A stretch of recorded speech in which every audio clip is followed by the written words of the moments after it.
Hello, everyone, and welcome to today's webinar. Thank you so much for joining. So we'll be getting started here in a moment. So I would just ask you to ask questions in the chat, and I'll be answering them here. If you're watching this video as a recording, please, you can feel free to ask questions in the comments, and we tend to get back to those in about a day or sooner. But yeah, let's get started. Today's session, we're going to be going over how to invest solo 401k funds in cryptocurrency or Bitcoin, or other types of cryptocurrency. So this is a really continues to be a hot topic, and so hopefully you'll find this presentation helpful. But yeah, let's get started. And again, please subscribe if you don't already, so you get notifications of our weekly webinars. Please like this video. So yeah, let's connect and continue to share some good information. So first off, let's talk about where we're going. So we're going to go over, again, how to invest solo 401k funds in cryptocurrency. So first off, we'll start with the basics. What is cryptocurrency? Taxation considerations. So how the mechanics of how to invest or buy solo 401k funds. We've even included an example here with some screenshots about opening up an account at Gemini. So stay tuned for the end of the presentation for that. We'll go over some practical tips and how to get more information about your situation. So let's dive into it. So cryptocurrency, in terms of what it is, if you look at IRS revenue ruling 2019-24, they talk about how it's essentially virtual currency. So it's not taxed as a currency, but that's the way that they described it in the guidance. We'll talk about how it's taxed here in a moment, but common examples of cryptocurrency, of course, the most popular is Bitcoin. You've also got other types of cryptocurrencies like Litecoin or Ethereum. So just to give you some common examples. In terms of how it's taxed, the IRS has issued guidance, which started out in 2014, and then they confirmed in their more recent 2019 guidance that cryptocurrency is to be treated as property for federal tax purposes. So outside of a retirement account, what that means is that any gains or income on the sale of cryptocurrency is going to be subject to capital gains tax rates. So that could be short-term or long-term as applicable. Inside of a retirement account, those gains are going to be tax deferred. So it's just like if you were to have, real estate in your solo 401k and you sold it, those gains are tax deferred, or maybe even tax free if you're investing via a Roth solo 401k. Now, one possible exception here is that if your solo 401k funds are investing in mining cryptocurrency as opposed to trading it, the income that's generated could be subject to unrelated business income tax if the mining is considered an active trade or business. So that's something that you would want to investigate further with your tax advisor to see how that might apply to you. Now let's go over a high level of the steps to invest solo 401k funds in cryptocurrency. So step number one would be, of course, to open a solo 401k. So in order to open any type of solo 401k, you need to confirm that you're eligible. So that means that you're self-employed, you don't have any full-time W-2 employees working for you. So you could be a realtor, or you're a consultant, or maybe a solo attorney with no full-time W-2 employees working for you. Next, you need to have an IRS-approved solo 401k plan, which is going to allow for alternative investing, and specifically cryptocurrency investing.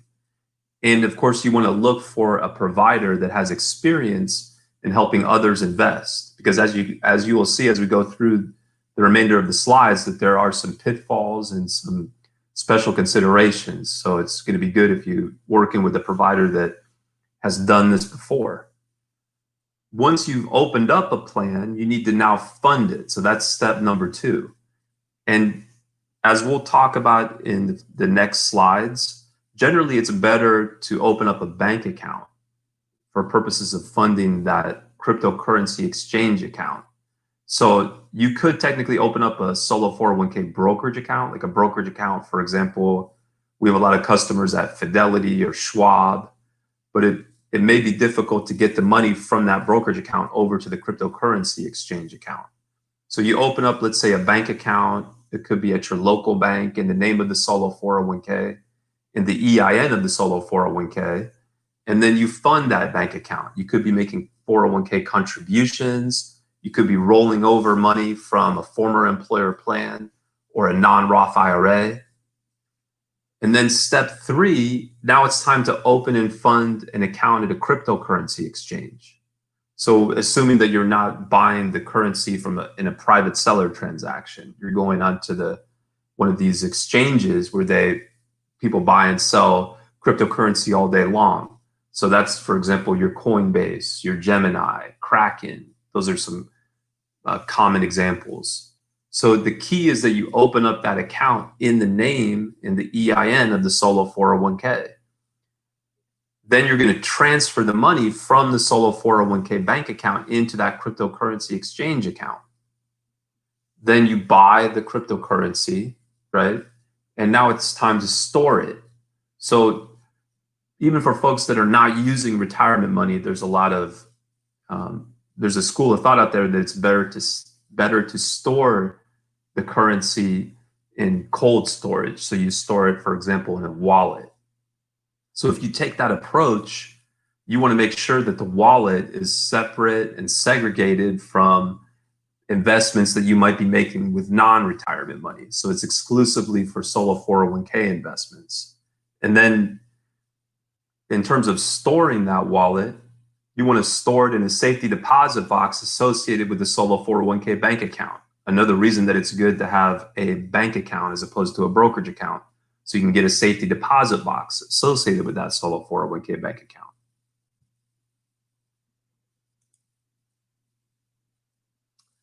So now let's talk about some practical tips. And before we start off with the practical tips, again, I would encourage you to please ask questions as we go through the slides here. Please like this video. Please subscribe for more videos like this. But yeah, please ask questions and we'll answer them as we're going through these slides. So as far as the practical tips, just kind of going back through the process, when you're opening the account at the cryptocurrency exchange, again, it's very important that the account is opened up in the name and the EIN of the solo 401k plan. So as part of our establishment process, you would pick the name, and it's up to you. It's really just 2 words and the word trust. We would get the EIN number from the IRS, which is specifically for the solo 401k. And one of the important reasons for that is that cryptocurrency exchange might be doing tax reporting to the IRS. So if that cryptocurrency exchange account is not opened up under the EIN of the solo 401k, let's say it's opened up under your business tax identification number, it's opened up under your social security number. Now the cryptocurrency exchange might be reporting income with respect to your social or with respect to your business tax EIN. And of course, you are thinking that you are investing through your 401k on a tax deferred basis. So you're not going to be reporting that income on your personal 1040, or you're not going to be reporting it on your business tax return. So that way there's no confusion. You don't end up getting a letter from the IRS saying, well, we got this, tax report that you had some gains on a cryptocurrency, but we don't see that you reported it. By having that EIN in the name of the solo 401, or by having the account opened up under the EIN for the solo 401k, if the currency exchange does any tax reporting, they're going to do it with respect to that EIN number. So since we obtained the EIN number for a 401k, the IRS understands that this income is inside of a 401k account. So it's tax deferred income. Another good tip when it comes to opening up an account at a cryptocurrency exchange is to open up separate accounts for multiple participants or types of funds. This is very important to keep in mind. So with any type of investment in your solo 401k, if you have, say, a husband and wife, they're going to have separate sub accounts. If you have pre-tax and Roth money, those funds are kept separate and segregated. So if you have that type of situation, it's not just you investing one type of money, then you want to make sure that you choose a cryptocurrency exchange provider that is going to offer different sub accounts, the ability to have those different sub accounts. And we'll talk about a provider here in a few slides that does allow for that feature. If you are going with a cryptocurrency exchange that maybe doesn't offer an account setup where it can be opened up under the name of a trust or under a name of a 401k, your only path forward may be to set up a brand new LLC, which is solely owned by your 401k. So it's a single member LLC owned by your 401k that has its own separate EIN number, where you would open up a separate bank account in the name of that LLC, because the cryptocurrency exchange might have a process to open up an account for an LLC, but for whatever reason, they just haven't developed a process that can accommodate a retirement trust. So that could be a workaround. Of course, this industry, the cryptocurrency industry, is still relatively new, so that it's a bit of a moving target. So there are a lot of times new processes that will pop up at different exchanges. So if it's an exchange that just doesn't have that capability yet, you might have to go the LLC route if you really want to be able to invest through that exchange. So let's turn to now some practical tips as far as funding the account. So when you're choosing that provider, it's going to be important that you can fund the account at the cryptocurrency exchange with fiat money, meaning, US dollars. Because if you're making an investment with solo 401k funds, that's going to be US dollars, right? So you need to be able to fund that account. Some of these exchanges, they won't allow for funding with fiat money. So you can only move over maybe other cryptocurrency from another place, but not US dollars. So that's going to be a good tip to keep in mind. Another good tip to keep in mind is how you fund that account. Some exchanges may require that the account is funded via ACH. And this goes back to why it's oftentimes helpful to have a bank account for your solo 401k as opposed to a brokerage account. Because usually even though there's a lot of brokerage providers that will allow you to open up a brokerage account in the name of the solo 401k, and we prepare those brokerage account opening forms as part of our services, the brokerage firms generally don't allow you to ACH money out of those accounts. So if the cryptocurrency exchange is requiring that the account be funded via ACH, and you can't ACH money from a brokerage account, you're going to need a bank account so you can ACH money to fund that cryptocurrency exchange account in the name of your solo 401k. And then another issue is the naming issue. So oftentimes the cryptocurrency exchange, they are focused on the source of the funds. So they want the name on the cryptocurrency exchange account to match the name on the account where the money is coming from. So that's why you usually need to open up that bank account first. It's opened up in the name of the solo 401k. The cryptocurrency exchange account is in the name of the solo 401k. So it's a match. You can ACH money, and then the transfer will go through. And then but back to the concept of separate accounts, right? For spouses, for pre-tax, for Roth. Now you're talking about multiple transfers. You got to make sure that you got multiple bank accounts, multiple names, so that everything matches up and everything flows through. And I see that we have a question. Thank you so much for asking that question. Please keep them coming. Let's field that question before we proceed with the rest of this slide. So do you offer LLC for a solo 401k? If yes, do you have any information on your website? Yes, we definitely do help a lot of our customers set up an LLC for their solo 401k. It could be for this exact situation. So where we would get the LLC set up. We get a new EIN number that's separate for that LLC. We prepare a customized operating agreement, which recognizes that that LLC is owned by your solo 401k. So a lot of times that's looked for by, in different contexts.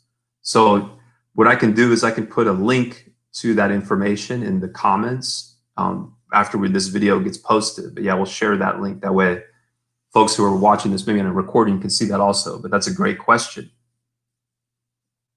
So in terms of private transactions, our last section here on the practical tips. So a private transaction, what we mean by that here is where you are buying cryptocurrency, but you are not buying it on an exchange. You're buying it just from a private seller, really, or maybe you're selling it just to a private seller. So that's where you want to keep in mind the prohibited transaction rules. So really, is that person a disqualified person? So just like any solo 401k transaction, whether you are buying and selling real estate, precious metals, you're buying and selling cryptocurrency, you cannot have a transaction between your solo 401k and a disqualified person. Disqualified persons are going to include people like a spouse, parents, children, those types of individuals. Then another thing to keep in mind here is do not combine or tie the transaction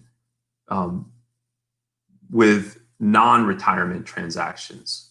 So in other words, if you are, say, buying and selling cryptocurrency with a private individual and you want to buy some of the cryptocurrency with your non-retirement money and some with your retirement money, you really need to keep those as totally separate transactions where they're not conditioned on each other. So your ability to, buy cryptocurrency in your own name personally is not tied based on the fact that you're using your retirement money. So you really are making that investment because you think it's the best investment for your 401k. It's just a transaction for your 401k. It's not tied or somehow related to a non-retirement transaction. So thank you. Yeah, thanks for that question. Yeah, please keep asking questions. In the meantime, we've got a good sample setup for opening up a cryptocurrency exchange account at Gemini. So Gemini is one of the better providers in terms of they do recognize that an account may be opened up in the name of a 401k plan. They've actually called it out on their website. So we've had a number of folks that opened up accounts there. In terms of the process, we've got a few slides here that goes over it. So you would need to open up an institutional account as opposed to a personal account. And that's how the language that a lot of the exchanges use. They talk about it in terms of institutional accounts. So at Gemini, they have a short questionnaire to start the process off. So you submit that questionnaire, then they will follow up with you with their onboarding package. So in that initial questionnaire, you're going to want to make sure you enter the name of the solo 401k plan. There's a drop-down menu where it's talking about company type, because again, this is an institutional accounts or business accounts. So this would be the same application that somebody would use to open up an account in the name of an LLC, for example. So you're going to choose profit sharing pension retirement plan, employer sponsored, not individual IRA. So that would be the correct drop down. And then what will happen next is Gemini will contact you, someone from their compliance team, to gather the rest of the documents that are needed. So they will need things like an ID, your ID, for the beneficial owners, the authorized signers, including your date of birth, your social security number. So you would enter your information as the trustee and beneficial owner of the solo 401k. They'll want a copy of the trust agreement or certification of trust. So that's going to be included in the solo 401k establishment documents that we provide at the beginning of the process. So once you sign up, by the next business day, we provide those documents that are all pre-filled out. So that's documents you'll need to provide to Gemini. You'll need to provide a W-9 form, and this would be completed really in the name of the trust. You use that EIN number that we would get as part of the establishment process. And we provide services in helping you complete that W-9. We have procedures on our website, et cetera. You're going to need to provide proof of the source of the wealth, is what they call it. So where's the money coming from? So that's where you could provide a copy of the Solo 401k bank account statement to show where that money is coming from. So got another slide here. So in terms of more information on Gemini, so they do support sub-accounts, which is great. You can fund the account with fiat money, so US dollars. They do require that the names match up, or if it's going to be an institutional account, it could be one of the beneficial owners, provided that they've been expressly authorized to transact on behalf of the account. Their processing time is approximately 2 weeks. So that's the procedure at Gemini. So please, again, let us know if you have any questions. Thank you so much to everyone for taking time to listen. And if you're watching a recording, you can ask questions in the comments. You can contact us at business@mysolo401k.net, or you can call us at 1-800-489-7571. Please like this video. Please subscribe for more videos like this. Thanks, everyone. Have a great day.